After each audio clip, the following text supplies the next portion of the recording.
All right, we're going to ruffle a few ruffs today and talk about 5 reasons Thomas More was a terrible friend to Henry VIII.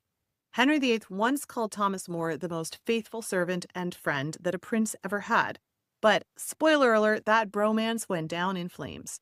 Here are the 5 ways that Thomas More betrayed his friendship to Henry VIII. First, he refused to support Henry's divorce. Henry needed his inner circle to back the annulment from Catherine of Aragon. More was a total ghoster. He didn't campaign against it, but he definitely didn't help. In Tudor court politics, silence was betrayal. Number 2, he resigned at the worst possible time. When Henry broke from Rome in 1532, More stepped down as the Lord Chancellor. Great for his conscience, terrible timing for Henry, who needed every ounce of legitimacy that he could get. 3, he wouldn't attend Anne Boleyn's coronation. Henry wanted a public show of support for his new queen.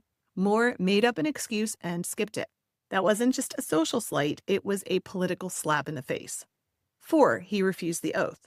The oath of succession was designed to make everyone fall in line. More refused to acknowledge Anne as queen or her children as heirs. Henry saw that as sabotage wrapped in piety. Number 5, he made Henry look bad. Even after his imprisonment, More's reputation for integrity only grew. The more stoic and noble he looked, the more tyrannical Henry looked.